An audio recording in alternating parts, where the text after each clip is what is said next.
I'm going to go for 5 more minutes, and then I'll wrap this up. I want to talk about intersectionality and white privilege a bit. So I first said, well, we analyzed Marxism, we analyzed postmodernism. I suggested that postmodernism was a way for the Marxists to keep going under a new guise. I suggested that Marxism was fundamentally based on hatred rather than sympathy and empathy. I suggested that the corpses were the evidence for that. I told you why I think postmodernism is fundamentally wrong. But now I want to talk to you a little bit about white privilege. So the first thing that I haven't got this quite figured out yet. I can't quite figure out why the postmodernists have made the canonical distinctions they've made. Race, ethnicity, sexual proclivity, sexual gender identity, let's say. Those are 4 dimensions along which people vary. But there's a very large number of dimensions along which people vary, right? In fact, given that there's an infinite number of ways of interpreting the world, you could immediately point out that there's an infinite number of dimensions along which people vary. And so then the postmodern question is, why would you privilege some of those dimensions over the other? And I would say, well, because it sustains your bloody Marxist interpretation, that's why. But you're not going to say that because it marginalizes, right? You've marginalized that so you can ignore it. So that's one of the fun things about postmodernism. You can I have a very vulgar image in my mind, but but I won't share that with you, but you can infer it.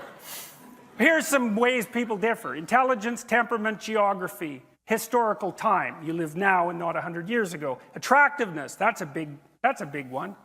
That's a big one. Would you imagine you could, we won't go there either. Youth, it's advantageous to be young. You've got potential. It's advantageous to be old. You've got wealth. Health, that's a good one. Sex, women have advantages. Men have advantages. Maybe one has more than the other. It's not self-evident. Women live about 8 years longer. They're multi-orgasmic.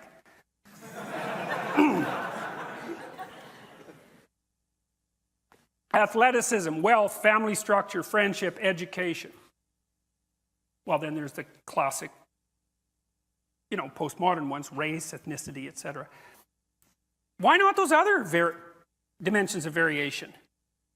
There's no evidence that they're less important. In fact, there's quite a bit of evidence that they're more important.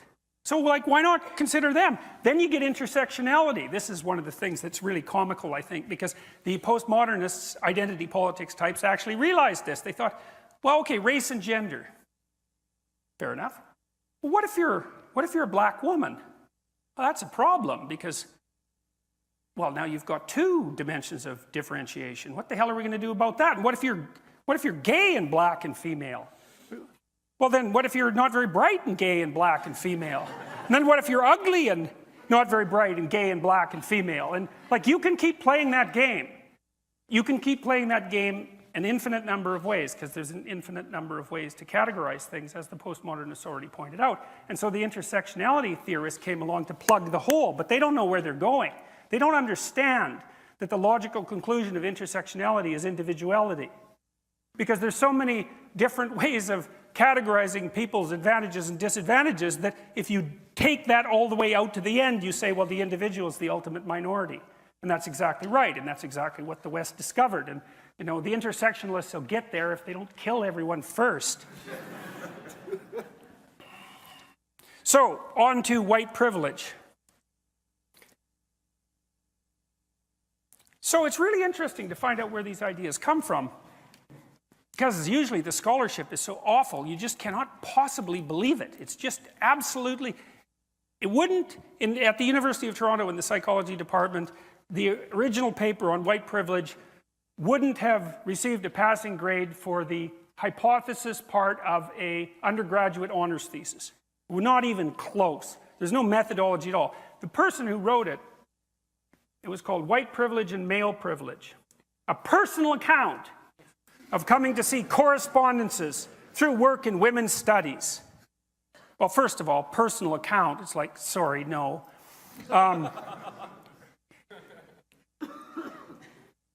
So she listed a bunch of ways that she thought, she says, these are personal examples of her unearned privilege, or unearned privilege that she saw as she experienced in the 1970s and 1980s. So this, by the way, this idea is the opinion of one person who wrote one paper that has absolutely no empirical backing whatsoever, which is a set of hypotheses which had never been subject to any statistical analysis. Like, if I ask you a bunch of questions, it's not obvious how many questions I'm asking you, because I could say, how tall are you?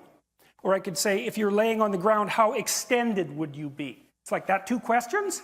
It's like, no, it's 1 question. It's just asked 2 ways. And the way you figure out if you ask someone a bunch of questions, how many questions you're asking them, is by doing something called a factor analysis, which is kind of an elementary form now of social science investigation. If you make a questionnaire, you have to subject it to a factor analysis, because you've got to find out how many questions you're asking. Because you might think it's 60, but it's probably not. It's probably 5. That's the big 5, by the way. Anyways, who cares about that? There's no such thing as methodology anyways. That's all part of the oppressive white male European patriarchy. So we can just not bother with that, and we can pen a few notes about how we think the world is constructed, and then we can screw up the entire political system 2 decades later. Okay, so here's her white privilege list, some of it. There's like 50 things. I can, if I wish, arrange to be in the company of people of my race most of the time. If I should need to move, I can be pretty sure of renting or purchasing housing in an area which I can afford and in which I would want to live. That's actually a wealth thing, by the way. I can be pretty sure that my neighbors in such a location will be neutral or pleasant to me. I can go shopping alone most of the time, pretty well assured that I will not be followed or harassed. I can turn on my television or open to the front page of the paper and see people of my race widely represented. When I'm told about our national heritage or about civilization, I am shown that people of my color made it what it is. Well, there's 50 of those, I think, something like that. Okay. Is that white privilege, or is that like majority privilege? Is the same true? You go to China, you're Chinese. Is the same true if you're Chinese? Is it majority privilege? And if it's majority privilege, isn't that just part of living within your culture? So let's say you live in your culture. You're privileged as a member of that culture. Well, obviously, that's what the culture is for. That's what it's for.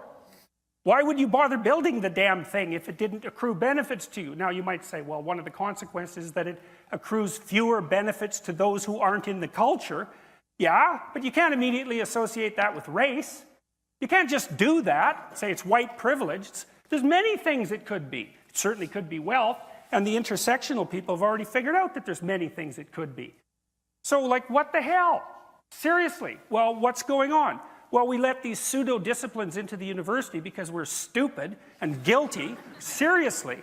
And they have no methodological requirements, and plenty of power, and plenty of time to produce nonsensical research and produce, like, resentful activists, and now we're bearing the fruits of that. It's not pretty. So, white privilege. Well, the other thing you might notice is that to attribute to the individuals of a community the attributes of that community on the basis of their racial identity is called racism.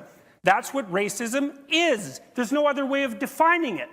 It's attributing to the individual the characteristics of the group as if the group was homogeneous. Now, the intersectional people have already decided that's not a fair game because there's so many differences between people.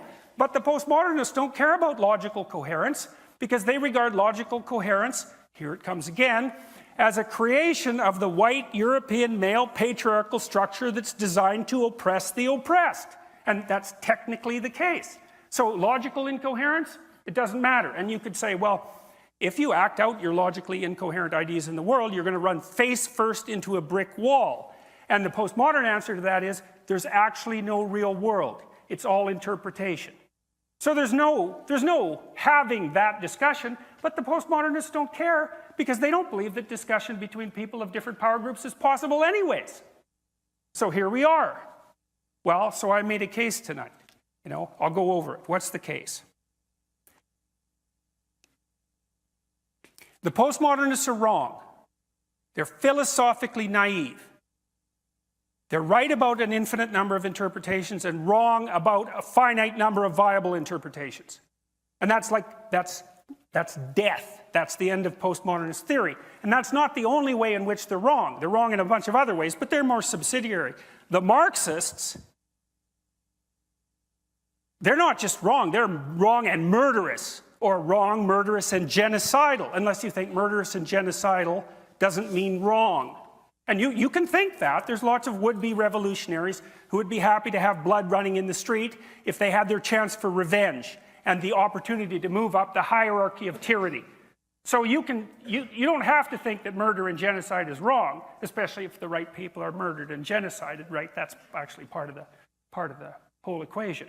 But if you're willing to think that murder and genocide on a mass scale across many cultures over many decades is wrong, then Marxism is wrong. And the postmodernists don't get to just come along and adopt Marxism as a matter of sleight of hand because their Marxist theory didn't work out and they figured out a rationalization. They don't get to get away with that because it's too dangerous. It's too dangerous to the rest of us. And it isn't necessary for us who are trying with the small part of our hearts that might be oriented towards the good to allow people who are manipulating us with historical ignorance and philosophical sleight of hand to render us so goddamn guilty about what our ancestors may or may not have done, so that we allow our shame and our guilt to be used as tools to manipulate us into accepting a future that we do not want to have.